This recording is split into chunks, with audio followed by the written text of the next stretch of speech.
የዓለማችን የፖለቲካ ታሪክ እንደሚያስተምረን የዘመኑን የሐሳብ ፍሰትና የትውልድን የልብ ትርታ መረዳት የተሳነው የፖለቲካ ኃይል በመጨረሻ የሚወድቀው በራሱ የሐሳብ ድህነትና ፖለቲካ እርጅና ውስጥ ነው። ዛሬ ላይ ቆሞ የትናንትን ዜማ ለመዘመር መሞከር የታሪክን ፉርጎ ወደ ኋላ ለመጎተት እንደመሞከር የሚቆጠር ከንቱ ድካም ነው።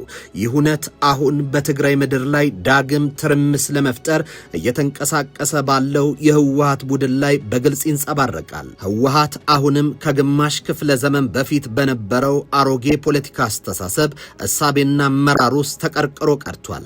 ይህ ኋላ ቀር የሆነ ቡድን የዘመኑን ውስብስብ የፖለቲካ ጂኦግራፊና የማክሮ ኢኮኖሚ ጥያቄዎችን ለመመለስ የሚሞክረው በ1960ዎቹ የጫካ ርዕዮተ ዓለም መነጽር ነው።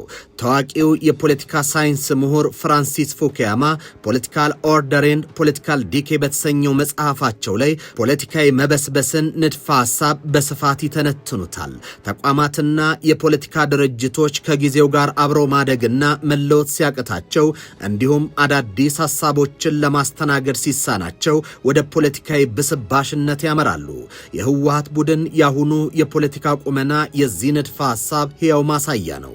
ከ50 ዓመታት በፊት የተቀረጸን የፖለቲካ ዶግማ እንደ ሃይማኖታዊ መጽሐፍ አጥብቆ የያዘው ይህ ቡድን ዓለም በአርቲፊሻል ኢንተለጀንስ በቀጠናዊ የኢኮኖሚ ትስስርና በዲጂታል ዲፕሎማሲ በምትመራበት በዚህ ዘመን አሁንም የፖለቲካ ኃይሉን በጠመንጃ ፈሙዝና በማንነት ፖለቲካ ትርክት ላይ ብቻ አንጠልጥሎ ይገኛል። ይህ አሮጌ ሐሳብ፣ አሮጌ አመራርና አሮጌ አመለካከት ደግሞ የተለወጠውን የትግራይ ህዝብ ማህበራዊና ኢኮኖሚያዊ ጥያቄዎችን ሊመልስ ከቶኑ አይቻለውም። ታላቁ ፈላስፋ አልበርት አንስታይን እብደት ማለት አንድን ነገር ደጋግሞ በተመሳሳይ መንገድ እየሰሩ የተለየ ውጤት መጠበቅ ነው በማለት እንደተናገረው በትግራይ ውስጥ ችግር ለመፍጠር እየተንቀሳቀሰ ያለው የህወሓት ቡድን አካሄድ ከዚህ እሳቤ የሚመነጭ ነው። የቡድኑ የፖለቲካ ፍልስፍና የተገነባው ከኛ ውጪ ላሳር በሚል የጠላት ትርክት ላይ ሲሆን ይህ አሮጌ ሐሳብ በ21ኛው ክፍለ ዘመን የውህደትና የትብብር ፖለቲካ ፊት ውሃ አይቋጥርም። በፖለቲካ ሳይንስ አዲስ ሐሳብ የሚያመነጭ ስህተቱን አምኖ የሚታረምና ለትውልድ ቦታ የሚለቅ አመራር የህያውነት ምልክት ቢሆንም የህወሓት ቡድን ግን አሁንም በግማሽ ክፍለ ዘመን የፖለቲካ ዙሪት ውስጥ የዛጉ ግለሰቦችን እንደ ብቸኛ የፖለቲካ ዳኛ አድርጎ ያቀርባል። ጣሊያናዊ ፈላስፋ ኒኮሎ ማኪያቬሌ ዘ ፕሪንስ ወይም ልዑሉ በተሰኘው ስራው ላይ እንዳሰፈረው አንድ መሪ ወይም የፖለቲካ ኃይል እንደ ዘመኑ ነፋስ አቅጣጫ ራሱን ማላመድ ካልቻለ ውድቀቱ የፈጠነ ነው ይላል። የህወሓት ቡድን አመለካከት ግን ከለውጥ ጋር የተጣላ በሴራና በጥርጣሬ የተሞላ አሮጌ አስተሳሰብ ሆኖ ቀጥሏል። በፖለቲካው መድረክ ላይ አሮጌ ሐሳብ መቼም ቢሆን አዲስና የሰመረ ፍሬ ሊያፈራ አይችልም። አሮጌ ሐሳብ ስለሆነም መሳካት አይችልም። የትግራይ ህዝብ ዛሬ የሚፈልገው ከግማሽ ክፍለ ዘመን በፊት በነበረ ፖለቲካዊ ቂም በቀል ውስጥ የሚዘፍቀውን አሮጌ አመራር ሳይሆን የነገን ተስፋ፣ ሰላምንና የኢኮኖሚ መረጋጋት የሚያረጋግጥለትን አዲስ የፖለቲካ ምህዳር ነው። የህወሓት ቡድን በፈጠረው የፖለቲካ ዙሪት ውስጥ ተቀርቅሮ መቅረቱ ለራሱ ብቻ ሳይሆን ለቀጠናው የሰላም ጠንቅ መሆኑን ታሪክ እየመዘገበው ይገኛል። ጠቅላይ ሚኒስትር አብይ አህመድ ከኦሮሚያ ብሮድካስቲንግ ኮርፖሬሽን ኦቤን ጋር በነበራቸው ቆይታው መፍትሄው አንድና አንድ ብቻ ነው ይላሉ። ይህም እርጅና የተጠናወተውን የፖለቲካ ሐሳቤ ወደ ታሪክ ማህደር ሸኝቶ ጊዜውን በዋጀና ዘመኑን በሚመጥን የፖለቲካ ዲስኩር መተካት። ይህ እውነትን መቀበል ያልቻለ ማንኛቸውም የፖለቲካ ቡድን የዘመን ማዕበል ጠርጎ መውሰዱ የጊዜ ጉዳይ ብቻ ነው። ጤና ይስጥልኝ። ይህ ኢትዮ መልሕቅ ነው። መልሕቃችን ጠቅላይ ሚኒስትር አብይ አህመድ የህወሓት ቡድንን ከየት ወዴትነት የገለጹበት ንግግራቸውን እየተመለከትን አብረናችሁ ቆይታ እናደርጋለን። አብራችሁን ቆዩ። ገሬኒ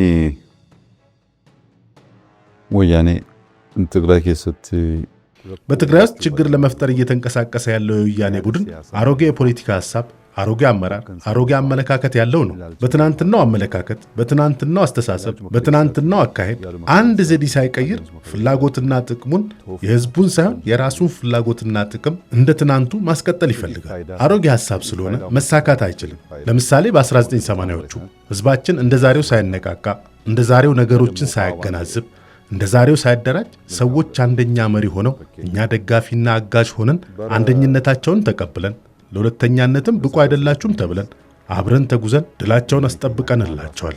ለዝርፊያቸው አመቻችተናል። ኦሮሞ ትናንት የነበረበት ቦታ ነው ያለው። ብሔር ብሔረሰቦች ትናንት የነበሩበት ቦታ ናቸው። ሶማሌው፣ አፋሩ ትናንት የነበሩበት ቦታ ናቸው። ይህ ይሆናል አሁን? አሮጌ ሐሳብ፣ አሮጌ አመራር ስልህ ይህ ቡድን ከ50 ዓመት በፊት የትግራይ ነጻነት ብሎ ታግሏል። በወቅቱ ህዝብን ለማንቃት ለማደራጀት ለመረጠው ዓላማ ነው ብንል እንኳን አሸንፎ መንግስት ሆኖ 27 ዓመታት አገር ከመራ በኋላ ስሙን መቀየር አልቻለም። የኢትዮጵያ መንግስት ሆኖ ለትግራይ ነጻነት እና ሉዓላዊነት እታገላለሁ ይላል። ከዚህ ከሄደ በኋላ ይህንኑ ነው የሚያደርገው። ከወቅታዊ ሐሳብ፣ ከወቅታዊ ሁኔታ፣ ከዓለም ሁኔታ ጋር ለመቀየር ዝግጁ አይደለም። በፖለቲካው ዓለም ትናንት የሞሽረት ጠላት የነበሩ ኃይሎች ዛሬ በአንድ ምሽግ ውስጥ ሲወሽቁ መመልከት የፖለቲካው መርህ አልባነት ብቻ ሳይሆን የኃይሎቹን የውስጥ ስብራትና የተስፋ መቁረጥ ደረጃ ፍንትው አድርጎ የሚያሳይ አስገራሚ ምጸት ነው። ጠቅላይ ሚኒስትር አብይ አህመድ ይህንን ያልተቀደሰ ጋብቻ የጥንካሬ ሳይሆን የመዳከምና የስትራቴጂክ መክሸፍ ማሳያ አድርገው አቅርበውታል። ይህ የጠቅላይ ሚኒስትሩ እሳቤ ዓለም አቀፍ የፖለቲካና የደህንነት ተንታኞች ከሚያነሷቸው ሐሳቦች ጋር በእጅጉ የሚናበብ ነው። ታዋቂው ዘ ኢኮኖሚስት መጽሔት ሂደን ዋር ትሪትንስ ኢትዮጵያን ትራንዚሽን ቱ ዲሞክራሲ በሚል ርዕስ ባሰፈረው ትንታኔ ላይ በኢትዮጵያ ውስጥ የሚታዩት ግጭቶች መሰረታዊ መንስኤ በሀገሪቱ የስልጣን ሽግግር ማዕከል ሽግግር የፈጠረው ፖለቲካዊ ውጥረት መሆኑን ያትታል። ጠቅላይ ሚኒስትሩ በተመሳሳይ ቀድሞ ሀገርን በብቸኝነት ሲዘውር የነበረው ቡድን ስርዓቱ ሁሉንም ኢትዮጵያን እምነቶች፣ ቋንቋዎችና ባህሎች አሳታፊ ወደሆነ አዲስ ምዕራፍ መግባቱን ባለመቀበል ስልጣንን በጉልበት ለመመለስ የሚያደርገው መፍጨርጨር ለችግሮቹ ዋነኛ ማጠንጠኛ መሆኑን አስምረውበታል። ከዚህ ሐሳብ ጋር በማስተጋባትም ኢንስቲትዩት ፎር ሴኩሪቲ ስተዲስ ISS የተሰኘ አንጋፋ የጥናት ተቋም ድራይቨርስ ኦፍ ኢትኒክ ኮንፍሊክት ኢን ኮንቴምፖራሪ ኢትዮጵያ በሚል የምርምር ሪፖርቱ ኢትዮጵያ ባለባት ጥልቅ ብዝሃነት ምክንያት ዳግም በአንድ ብሔር ወይም የፖለቲካ ቡድን የበላይነት ልትመራ እንደማትችልና የትኛውንም አይነት የኋሊት ጉዞ ሀገሪቱን ወደ ባሳ ዘቅጥ እንደሚከታት ያትታል። በዚህ የሽግግር ተፈጥሯዊ ጸባይና ምጥ ውስጥ በኦሮሚያ በአማራና በትግራይ ክልሎች የሚንቀሳቀሱ ታጣቂ ኃይሎች መንግስት በተናጠል ማሸነፍ እንደማይችሉ ሲገነዘቡ የፈጠሩት ጥምረት ሌላኛው የፖለቲካ ዲስኩር አካል ነው። በቅርቡ በሆርን ሪቪው ዘ ሆርን ኦፍ አፍሪካ ኤንድ ፍለድ ኦፍ ኢንሰርጀንሲስ ዊዛውት ቦርደርስ በሚል ርዕስ ባወጣው ሰፊ ዘገባ ላይ እነዚህ የትጥቅ ኃይሎች የርዕዮተ ዓለምም ሆነ የፖለቲካ ግብ መመሳሰል ሳይኖራቸው የመንግስትን ኃይል በፈጠረባቸው ጫና ምክንያት ብቻ የተስፋ መቁረጥ ቃል ኪዳን መግባታቸውን ይተነትናል። ጠቅላይ ሚኒስትሩ እንደገለጹት ትናንት አንዱ የሌላውን ህልውና ለማጥፋት ሲማማልና አንዱ ከሌላው ጥቃት እንዲታደገው ማዕከላዊ መንግስት በጭንቀት ሲማጸን የነበረ ኃይል ዛሬ ተጣምሮ መሰለፉ ምን ያህል ጉልበቱ እንደተሟጠጠና በፖለቲካ ድባቴ ውስጥ እንደሚገኝ የሚያሳይ ግልጽ ስዕል ነው። የእነዚህ ኃይሎች ድክመትና መፈራረክ ደግሞ የሀገር ውስጥ ችግርን ወደ ቀጠናዊ የጂኦፖለቲካ ቀውስነት አሳድጎታል። የውስጥ ታጣቂ ቡድኖች አቅማቸው ሲዳከም የውጭ ኃይሎችን በተላላኪነት ማገልገል እንደሚጀምሩና ቀጠናውን የውክልና ጦርነቶች ማዕከል ለማድረግ እየተጣደፉ ነው። ይህንን እውነት ያረጋገጡት ጠቅላይ ሚኒስትሩ እነዚህ ተዳክመው የተጣመሩ ኃይሎች የራሳቸውን ሀገር ለማፍረስ እንደ ኤርትራና ሱዳን ያሉ የውጭ አካላትን ለእርዳታ እየጋበዙ መሆኑ ህዝቡ በውል ሊገነዘበው ይገባል ሲሉ አሳስበዋል። ኢንተርናሽናል ክራይሲስ ግሩፕ ICJ ደሆርን በተሰኘ ቀጠናዊ የጂኦፖለቲካና የውክልና ጦርነት ትንታኔ መድረኩና ሪፖርቶቹ እንደሚያትተው ታሪካዊና ቀጠናዊ ባላንጣዎች የውስጥ ኃይሎችን በመጠቀም የሚያደርጉት ጣልቃ ገብነት ሀገርን ለማዳከም ያለመ እንጂ ለኢትዮጵያ የፖለቲካ ትርፍ አያስገኝም። በመሆኑም ከዚህ የጥፋት አዙሪት ከተዛባ ትርክትና ከአፍራሽ አስተሳሰብ በመውጣት ሁሉንም ኢትዮጵያን ድምፅ የሚያስተናግድ ልዩነቶችን የሚያስታርቅና የተሻለ ሐሳብን የሚያጎለብት ውህድ መንገድ መከተል ብቸኛውና አማራጭ የሌለው የነፍስ አድን መንገድ መሆኑን የዘመናችን የፖለቲካ ትርምስ በግልጽ የሚያስተምረው ጉዳይ ነው። እናም ሀገር የምትድነው በተስፋ መቁረጥ ጥምረትና በውጭ ኃይሎች ተላላኪነት ሳይሆን በሰከነ የሐሳብ ልዕልና እውነታውን በመቀበልና ባካታች የፖለቲካ ጉዞ ብቻ ነው። namoonni garee kana gargaaraa jiran kalees ይህንን ቡድን እየደገፉ ያሉ አካላት ትናንትም ህወሓት ደርግን አሸንፎ ስልጣን ሲይዝ የደገፉት ናቸው። ስልጣን ሲይዝ ራሱን ችሎ ሳይሆን በሌሎች ተደግፎ ነው። በወቅቱ መንግስት በሌሎች ጉዳዮች ተወጥሮ ነበር። የገንዘብ ድጋፍ አልነበረው። ህወሓት ተደግፎ እንጂ ራሱን ችሎ አልነበረም። አሁንም ተደግፎ የሆነ ነገር ማድረግ የሚችሉ ይመስላቸዋል። የዚያ ዘመን ኤርትራን የደገፉ ሀገራት አሁን አሉ። በወቅቱ ሰዎችን ሲደግፉ የነበሩ የኢትዮጵያ ስትራቴጂካዊ ጠላቶች አሁን የሚያደርጉት ድጋፍ ከኢትዮጵያ አቅም ጋር ይጣጣማል? የፈለገ ሰው መደገፍ ይችላል። ነገር ግን ፍላጎታችንንና ጥቅማችንን ራሳችንን ለመጠበቅ መብታችንን ለማስጠበቅ መብታችን መጣስ የሚችል ኃይል የለም። ህወሓት በሌሎች ተደግፎ መረበሽ ይፈልጋል። ምክንያቱም ሰላም ካለ ተጠያቂነት አለ። ለምሳሌ ወርቅ በዚያ ዘመን ኤክስፖርት ያደረግነው $5.6 ቢሊዮን ነው። በ27 ዓመት ወያኔ ሲገዛ ደግሞ $3.6 ቢሊዮን ነበር። ይህ ማለት ምን ማለት ነው? ወርቁ እየተዘረፈ ነበር ማለት ነው። ገቢው ስልጣን ላይ በነበረበት ወቅት ከ27 ዓመታት በኋላ 200 ቢሊዮን ገደማ ነበር እንደ ሀገር ሲገባ የነበረው። አሁን ገቢያችን 1.5 ትሪሊዮን ነው። ይህን ከቀድሞው ጋር ስናነጻጽረው ሀገር እየተጠቀመች አልነበረም ማለት ነው። በ21ኛው ክፍለ ዘመን የፖለቲካ ዲስኮር ውስጥ በጠመንጃ አፈሙዝ የስልጣን ኮርቻ ላይ ለመፈናጠጥ ወይም የፖለቲካ ፍላጎትን በኃይል ለመጫን የሚደረግ ማናቸውንም ሙከራ ጊዜው ያለፈበትና መክሸፉ የማያወላዳ አካሄድ መሆኑን ጠቅላይ ሚኒስትር አብይ አህመድ ደጋግመው ማሳሰባቸው ይታወሳል። የትጥቅ ትግልን መምረጥ ከዘመኑ የፖለቲካ ስልጣኔ ጋር የተታላ ከንቱ ድካም መሆኑን በተግባር በማስመስከር በአሁኑ ወቅት በሁሉም ሀገሪቱ አካባቢዎች የሚገኙ ታጣቂዎች ትጥቅ እየፈቱ ወደ ሰላም መንገድ እየመጡ ይገኛሉ። መንግስት የሰላም በሩን ክፍት ማድረጉንና የዲሞክራሲ ምህዳሩን ማስፋቱን ተከትሎ የሰላምን ዋጋ የተረዱ በርካታ ታጣቂዎች የጥፋት መንገዳቸውን በመተው ላይ መሆናቸውን በተጨባጭ ማየት ተችሏል። ለዚህ ሀገራዊ የሰላም ማዕበል እንደ ትልቅ ማሳያ የሚነሳው በሰሜኑ የሀገሪቱ ክፍል የፕሪቶሪያውን የሰላም ስምምነት ተከትሎ የተፈጠረው አንጻራዊ ሰላምና የህወሓት ታጣቂዎች ትጥቅ መፍታት ሂደት ሲሆን ይህ ክስተት የቱንም ያህል የከፋ ጦርነት ቢኖርም መቋጫው የሰላም ጠረጴዛ መሆኑን ያረጋግጣል። ከዚህ ባሻገር በቤንሻንጉል ጉሙዝ ክልል ሲንቀሳቀሱ የነበሩ ታጣቂ ቡድኖች ከመንግስት ጋር የሰላም ስምምነት በማድረግ ትጥቅ ፈተው ወደ ህብረተሰቡና ወደ ልማት ስራዎች የተቀላቀሉ ሲሆን በተመሳሳይ በኦሮሚያ በአማራና በሌሎች ክልሎች የሚገኙ በርካታ ታጣቂዎች የትጥቅ ትግሉ ግብ አልባነት እየገባቸው በመምጣቱ የመንግስትን የሰላም ጥሪና የምህረት አዋጅ በመቀበል እጃቸውን እየሰጡ ወደ ትክክለኛው የሰላማዊ ፖለቲካ መስመር ተመልሰዋል። ጠቅላይ ሚኒስትሩ ከኦቤን ጋር በነበራቸው ቆይታ እንዳብራሩት አሁንም በጫካ የቀሩት ኃይሎች በሂደት የነገሩን ከንቱነት እየገባቸው እንደሚመጡ ያላቸውን ጽኑ እምነት አጋርተዋል። በተለይም በጫካ የሚገኘው የሸኔ ቡድንም ሆነ በሌሎች አካባቢዎች የሚንቀሳቀሱ ኃይሎች ግልጽ የሆነ የፖለቲካ ዓላማ የሌላቸው ይልቁንም የሌሎች ተቀጣሪ ሆነው የሚያገለግሉ መሆናቸውንም አስገንዝበዋል። የኦነግ መስራቾችና አንጋፋ ታጋዮችን ጨምሮ የበርካታ የፖለቲካ ፓርቲ መሪዎች የትጥቅ ትግልን ታሪክ አድርገው በህዝብ ተወካዮች ምክር ቤት ሳይቀር ተቀምጠው ፖለቲካዊ ትግላቸውን እያካሄዱ ባሉበት የሰለጠነ አውድ ውስጥ በጫካ ያሉ ቡድኖች በትክክል የማንን አጀንዳ አንግበው እንደሚንቀሳቀሱ ህዝቡ ሊመረምር እንደሚገባም አሳስበዋል።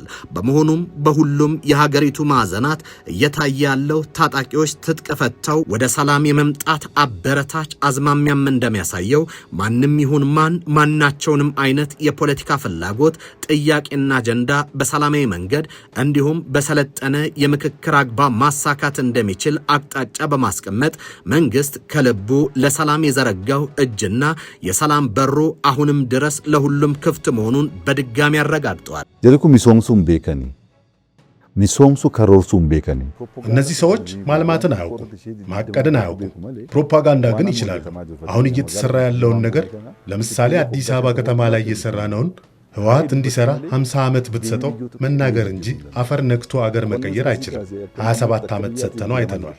ያለፉት 8 ዓመታትን ከራሳቸው ጋር ለማነጻጸር ይሞክራሉ። እነርሱ እኮ በ8 ዓመታት ውስጥ አገሩንም አያውቁትም ነበር። በ8 ዓመታት የሰራነውን በ27 ዓመታት ውስጥ ከተሰራው ስለሚበልጥ ነው እንጂ የምናነጻጽረው ከለውጡ በኋላ ከመጣው የአዲስ መንግስት ባህሪ አንጻር ካየው ግን አይገናኝም።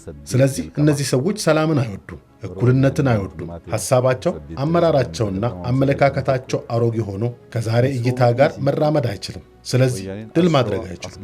ይሄ የዛሬ 100 ዓመትም አይሆንላቸውም። ይህ ታሪክ አብቅቷል። እርግጥ የፖለቲካ ትግል ከርዕዮተ ዓለማዊ ልዕልናው ሲላቀቅና መሰረታዊ የዓላማ ማጠንጠኛውን ሲስት በመጨረሻ የሚወድቀው ወደ ተራ ሽፍታነትና የጥፋት ተላላኪነት ማጥ ውስጥ ነው።